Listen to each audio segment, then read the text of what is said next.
Hello Wolfers, welcome back to the Wolf Practice. Today we are going to talk about something that is very dear to our heart here at the Wolf Practice, which is basically those small to mid-sized companies who are growing fast and don't have necessarily a supply chain organization, a supply chain function, or even supply chain processes structured and in place, and are somehow starting to feel the pain of it.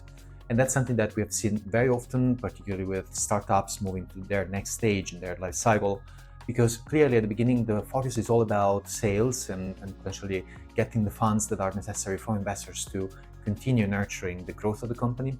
And supply chain is being dealt with in a rather transactional manner, on a ad hoc basis, on a case-by-case basis, and that's something that is obviously not poised for the long-term success of the company. Because at the beginning the situation might be looking a little bit confused or even confusing, I would say. Certain things are missing. For example, there is no focus rhythm in place, and therefore you end up with sometimes overstocking, sometimes being out of stock.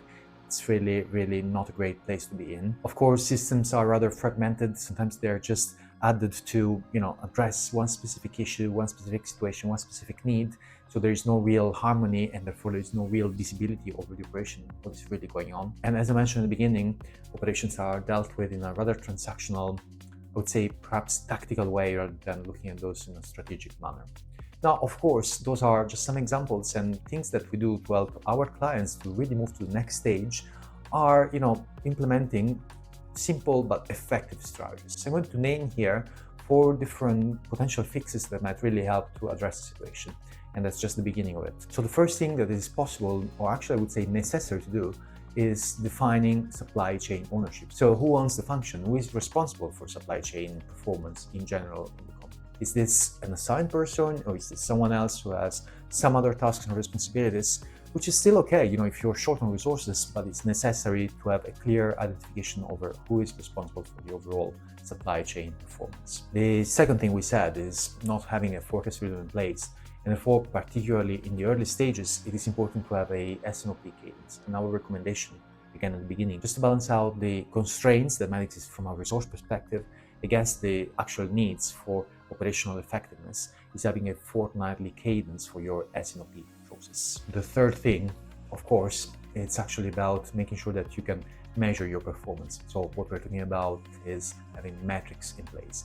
And because, when it comes to metrics, somehow it's not being considered as a funny nor fancy thing to do, yet it's very important. But there is also the risk of metrics and KPI creep, because they might be caught into the idea of tracking as many things as possible. It is important to be and stay consistent and realistic with the actual situation within your company. If you're short on resources, probably you won't have people allocated to track and measure performance in terms of the different metrics. Maybe those need to be calculated manually. So start simple. Start on 3 key metrics, by example, and for operations, typically those should be on time in full, forecast accuracy, and inventory turns. If you start tracking those 3 already, you're in a very good shape. And last but not least, build dashboards that unify sales, fulfillment, and inventory. If you found this useful and insightful, we are sure that you will find even more insights into the weekly guide that we've been putting together. Is the supply chain setup for mid-market growth, available for you to download entirely free of charge at the link in the description of this video. If you find the guide helpful, or if you find this video interesting or insightful, please leave a like or a comment. We'd be happy to engage with you. Don't forget to share this video also with anyone within your network who might be interested. And by all means, don't forget to subscribe to our channel to be always on top of everything new that comes on a weekly basis by the Wolf Practice, expressly made for you. I look forward to talking to you all next week.